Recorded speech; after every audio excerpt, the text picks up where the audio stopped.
नमस्कार, मेरा नाम रौनिक खटाना है।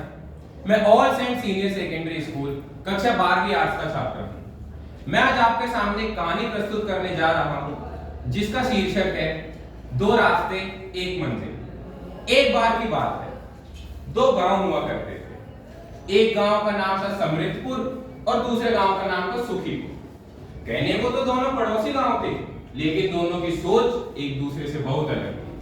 जहां एक तरफ समृद्धपुर के लोगों का यह कहना था, अगर हमारे यहाँ पर बड़ी बड़ी फैक्ट्रियां, लंबी लंबी सड़कें और बैंक में ढेरों पैसे होंगे, वही हमारे लिए सही मायनों में विकास है। वहीं सुखीपुर के लोगों का यह कहना था, अगर हमारा स्वास्थ्य अच्छा रहेगा, हमें शिक्षा अच्छी मिलेगी और खुशहाल समाज रहेगा, वही हमारे लिए सही मायनों में विकास है। फिर क्या, कुछ साल बीत गए। कुछ साल बीत जाने के बाद समृद्धपुर की स्थिति खराब होती चली गई।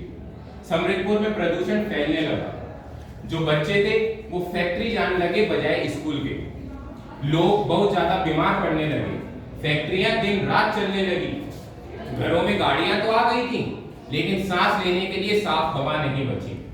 एक दिन समृद्धपुर के सरपंच मोहनलाल जी सुखीपुर पहुंचे। सुखीपुर पहुंचकर उन्होंने वहां देखा कि यहाँ के लोग तो बड़े खुश हैं।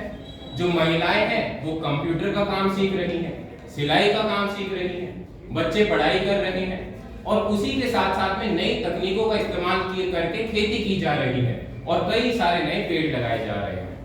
यह देखकर वे आश्चर्यचकित रह गए। उन्होंने वहां के प्रधान से पूछा, आपके पास तो बड़ी बड़ी फैक्ट्रियां भी नहीं है, फिर भी आपका गांव इतना खुश कैसे है? जो समृद्धपुर के जो प्रधान थे, उन्होंने उनको मुस्कुराते हुए जवाब दिया कि हमारे पास आज बेशक आर्थिक स्थिति अच्छी नहीं है, फिर भी हमारे लोग खुश इसलिए हैं क्योंकि हमें पता है आर्थिक विकास ही काफी नहीं है, मनुष्य का विकास भी बहुत ज्यादा जरूरी है अच्छी प्रगति के लिए। आप सब लोग ये ध्यान में रखें कि आर्थिक विकास से ही सब नहीं होता है। हमें जितना हो सके आगे बढ़ने के लिए अच्छे से काम करना होगा।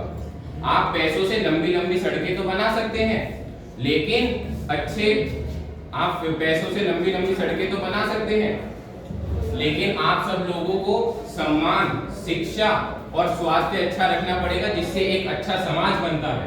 फिर क्या, मोहनलाल जी वापस अपने गांव लौटे। अपने गांव लौटकर उन्होंने कई सारे नए बदलाव करे। नई अस्पतालें खुलवाई, नए स्कूल खुलवाए, महिलाओं को नया काम दिया।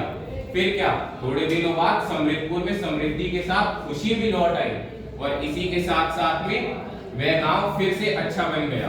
और फिर क्या, दोनों गांव के बच्चों का एक ही नारा था, जब आर्थिक विकास और मनुष्य विकास चले साथ साथ, तभी वो सही मायने में समाज का विकास। धन्यवाद।